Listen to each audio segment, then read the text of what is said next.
You've done the work. You've read the books. You've been to therapy. You know you have trauma. But here's what's keeping you stuck. You are now traumatized by being traumatized. Every time you notice a trigger, you spiral. Every time you have a trauma response, you shame yourself. Every time your nervous system reacts, you think, why am I still like this? When will I be fixed? And that shame, that constant re-traumatization, that's what's keeping your nervous system from actually healing. So today, we're talking about how to stop eating the elephant of trauma in one sitting and how to finally give yourself and your system permission to regulate without the weight of, I should be over this by now. So let's get into it. Hey everyone, my name is Sly. Welcome back. I am a pediatric registered nurse turned writer. This is the video version of my Substack, which I like to call a soft room for us to heal, have boundaries, and nervous system regulation, especially if you're like me and you feel everything. And if you're new here, welcome. Take your shoes off. I have my shoes off. I'm sitting on the couch today. Grab some tea. I have my tea. Unclench your jaw. Relax your shoulders. And let's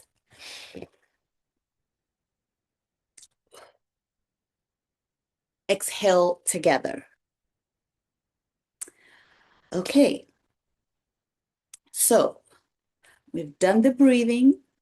We're relaxed. We have our shoes off. We're sitting on the couch. So welcome to my couch. And today, before I dive in, I wanted to thank you to everyone who has already subscribed, those of you who are supporting me, those of you who are commenting with such encouraging words, such very uplifting. I'm very, very grateful because this is how other HSPs, highly sensitive people, will find us here on YouTube and join us. And if you haven't subscribed, please do. If you haven't joined us on Substack, we have about 950 subscribers, and I'm very, very grateful because you guys are so supportive. And I have to give a massive, massive shout out to Heather from my Substack community. Heather, you asked, how do our systems regulate if we stop being traumatized by being traumatized? How do we eat the elephant one bite at a time? Girl, Heather, this question made me really, really introspective because this is the work. This is what keeps so many of us stuck in the healing hamster wheel. So let's talk about it.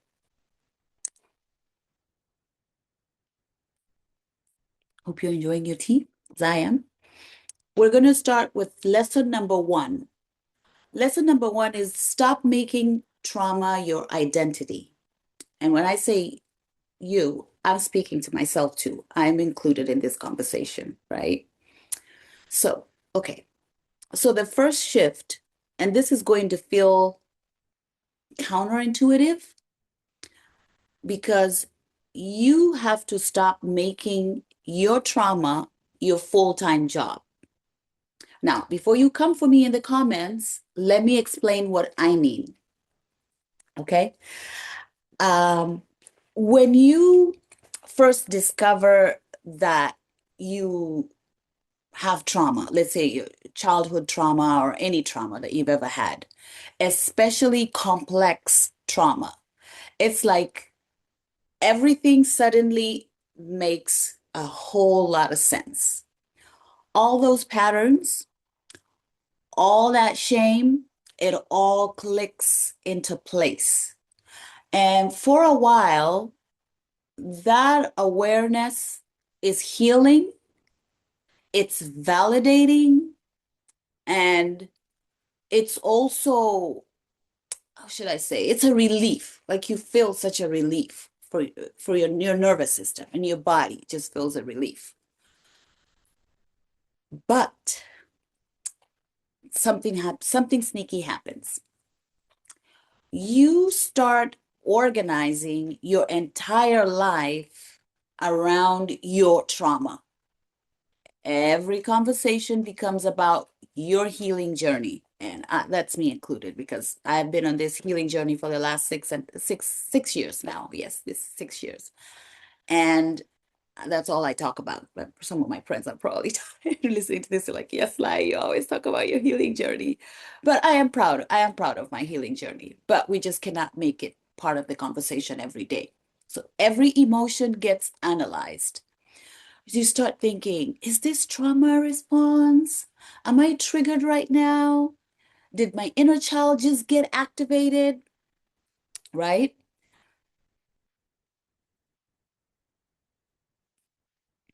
Listen, I'm not saying do not be aware. All I'm saying is when you're constantly monitoring yourself for trauma, you're keeping your nervous system in a state of hypervigilance. And I know that state very well because I've learned to calm my nervous system because I learned to become hypervigilant at a very young age, at the age of 8, which will be a discussion for another day. But you are always in a state of hypervigilance. You're essentially telling your body, danger is still here. There's danger here. We need to stay on alert. We cannot relax yet. But here is what changed everything for me. I stopped asking, is this a trauma response? And I had to reframe that and started asking, what do I really need right now?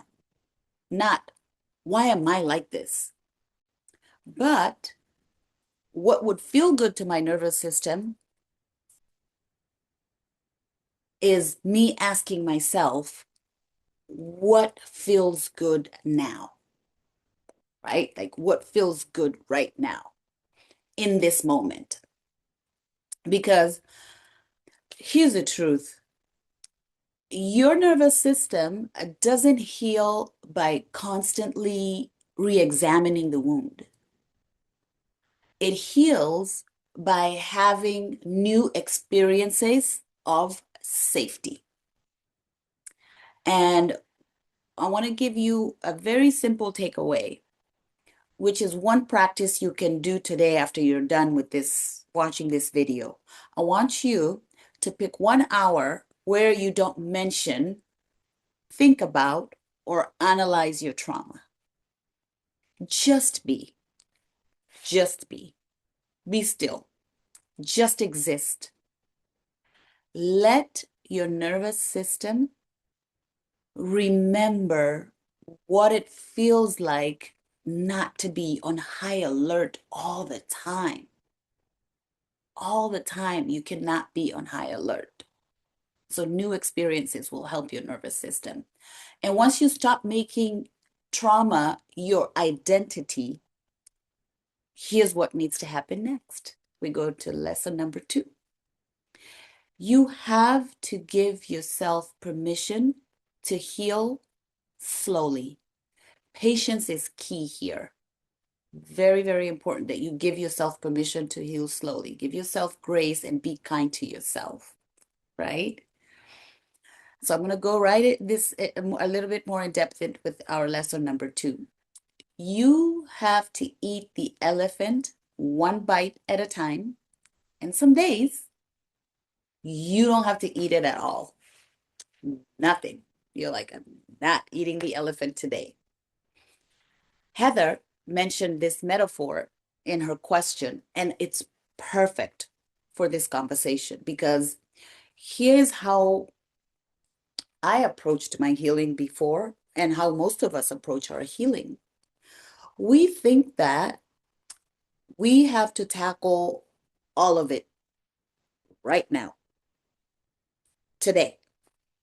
We want to process every childhood wound, heal every attachment injury, regulate every trigger, and become the most self-aware, healed version of ourselves by what? Next Tuesday? No way, there's no way that's possible. We have to be gentle and kind to ourselves and be very patient. And when we can't do that, when we have a bad day, when you or I get triggered, what we do is when we fall back into old patterns, then we start to spiral. And this is a question you have to start asking yourself.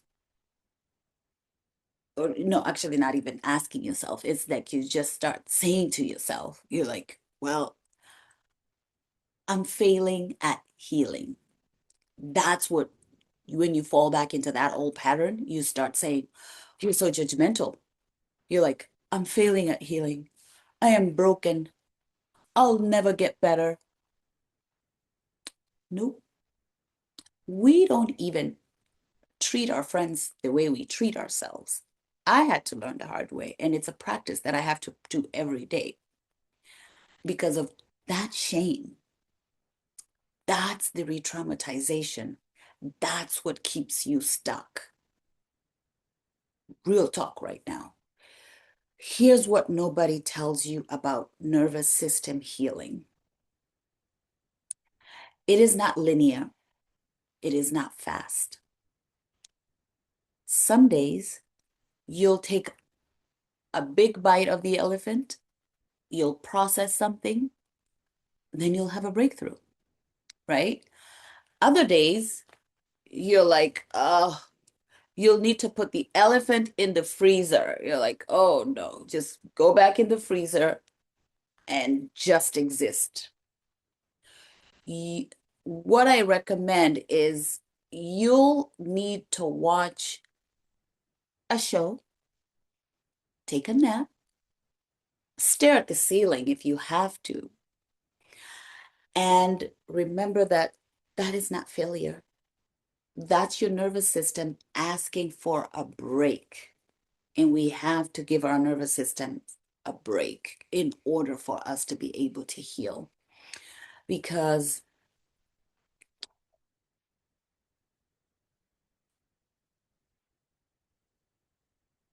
healing isn't about constantly working on yourself. It's about giving your system enough safety and rest that it can finally do what it's been trying to do all along. It's only got one job, to regulate you and me. So I'm going to give you another practice, and that's a very simple one. You're going to choose one thing to work on this month. One thing, not your entire trauma history. Excuse me. One pattern, one trigger, and one boundary. And you have to give yourself permission to let everything else just be, just exist, right? And what I'm learning is that once you stop trying to heal everything at once, here's the final piece that changes everything. We get to lesson number 3. You have to let your body lead the healing. Let your body lead the healing. Okay. So this lesson, this is the one that really, truly, to be honest, that wrecked me. And this is when I finally understood it. I was able to finally understand that My body, or your body, knows how to heal itself. Your brain is the one that gets in the way. Yes, your body can heal itself, but the brain always gets in the way. So I'll tell you this. We spend so much time trying to think our way through our trauma. We analyze it, we journal, we talk about it in therapy. I know I do. I've been in therapy now. This is my 6th year, and it's been very helpful. We also make sense of it cognitively. Now, all of that is valuable to us. I'm not saying don't do that, right?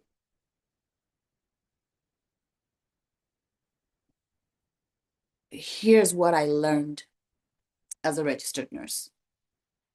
Your nervous system doesn't speak the language of words. Your nervous system speaks the language of sensation. Your nervous system doesn't speak this language of words, it speaks the language of sensation. And I'll tell you how. Your body doesn't need you to understand why you are triggered. Your body, it just needs you to help it feel safe in that moment, right? So I'll give you some examples. So instead of you saying, why am I anxious right now? What's the root cause? Is this my abandonment wound? This is what I want you to try and say this. My chest is tight. What does my body need right now? Maybe I need to move. Maybe I need to breathe. Maybe I need to go outside. I'll give you another example. Instead of you saying, I should be over this by now. Why do I still flinch when someone raises their voice? This is what you need to try. My body is protecting me. It remembers danger. What can I do right now to show it that we are safe? Here's the secret, right? Your body has been waiting for you to stop analyzing and start listening to it. And the moment you start asking, what do you need? Instead of, what's wrong with you? Everything changes. So your third practice for today is the next time you feel activated, don't go to your head. Drop into your body. Put your hand on your chest. Feel your feet on the ground and ask yourself, what's one small thing that would help my nervous system feel safer right now? And then do that very thing. Even if it's tiny, even if it feels silly, you're like, oh my God, this is silly. What am I doing? Your nervous system will thank you because that's how healing happens. It's not like in big dramatic breakthroughs. It's always in those small moments where you just show your body, I'm listening and I got you. I'm listening to you and I got you. So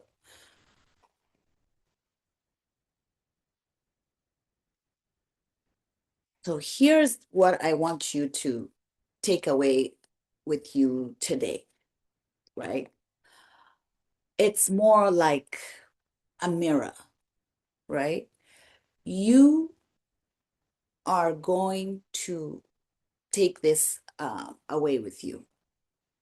I want you to remember this. You are not broken.